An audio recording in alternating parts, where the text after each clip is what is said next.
Pernah nggak sih kamu merasa hidup kamu itu seperti tarik tambang? Di satu sisi, kamu memiliki orang tua yang harus kamu urus. Tapi di sisi lain, kamu juga sudah memiliki keluarga sendiri yang juga perlu kamu urus. Nah, jika kamu merasakan hal yang sama, welcome to Sandwich Generation.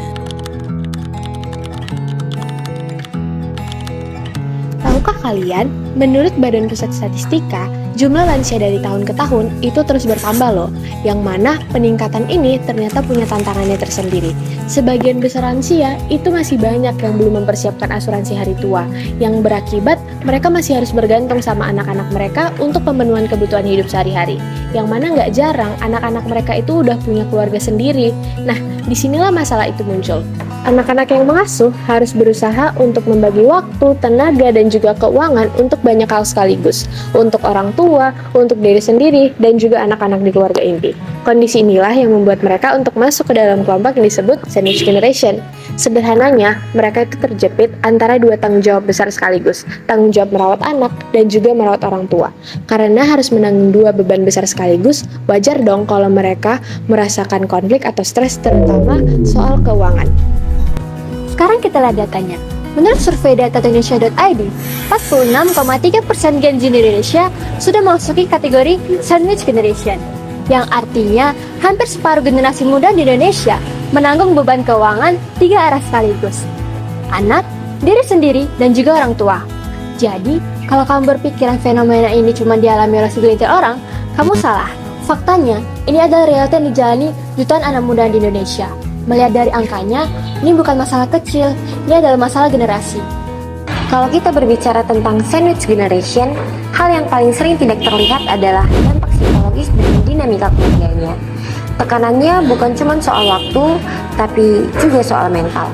Ada 4 dampak yang paling sering terjadi pada Sandwich Generation. Yang pertama, burnout. Ketika tanggung jawab datang dari dua arah, seperti harus mengurus orang tua sekaligus anak dan keluarga inti, beban itu memicu kelelahan kronis. Bukan hanya sekedar rasa capek, tapi seperti rasa habis secara mental dan fisik. Banyak orang seperti merasa berjalan secara otomatis, tapi tidak sepenuhnya pulih. Yang kedua, role strain. Di posisi ini, seseorang harus menjalankan banyak tugas secara bersamaan, seperti menjadi pekerja, tulang punggung keluarga, caregiver untuk orang tua, bahkan harus menjadi peran pengganti orang tua untuk adiknya ataupun anaknya. Dan semua peran ini dilakukan secara bersamaan dan tubuh kita punya batas. Yang ketiga, stres secara finansial. Ketika pengeluaran semakin naik seperti kebutuhan orang tua, biaya kebutuhan rumah tangga, biaya kebutuhan anak, tapi pemasukan belum tentu ikut naik. Hal ini memicu kecemasan jangka panjang. 4. Konflik keluarga.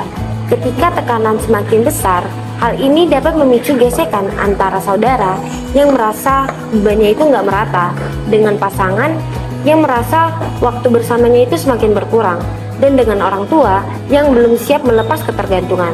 Semua orang capek, dan hal ini membuat situasi menjadi lebih sensitif. Beberapa tips untuk kamu yang sedang berada di fase Sandwich Generation. Yang pertama, boundary setting. Coba berani bilang, aku bantu semampuku ya, karena kamu juga punya kehidupan sendiri dan juga tenaga yang harus kamu jaga. Dimana batas ini itu penting, supaya kamu nggak kewalahan sendirian. Yang kedua, prioritaskan kebutuhan. Nggak semuanya bisa kamu kerjakan secara berbarengan. Bisa kamu kerjakan yang paling penting terlebih dahulu, baru yang lainnya. Yang ketiga, komunikasi yang jujur. Coba ngomong apa adanya ke keluarga kamu. Ceritakan kondisi kamu kalau kamu nggak baik-baik aja. Karena kadang orang dan juga keluarga kita itu hanya perlu dikasih tahu supaya mereka mengerti dengan kondisi kita. Keempat, self-care dan dukungan sosial. Jangan lupa untuk jaga diri kamu sendiri. Tidur yang cukup, me time, atau curhat ke teman yang bisa membuat kamu merasa lebih nyaman. Di mana dukungan sosial dan juga istirahat sebentar ini bisa meringankan beban kamu. Yang kelima, pembagian tugas dengan keluarga. Kamu gak wajib mengurus semuanya sendirian. Kamu bisa membaginya dengan pasangan ataupun saudara kamu yang lainnya, agar beban itu gak berat di diri kamu sendiri. Yang keenam, professional help. Kalau semuanya sudah terasa sangat berat dan juga kamu sudah kewalahan, Gak apa-apa banget untuk datang ke psikolog.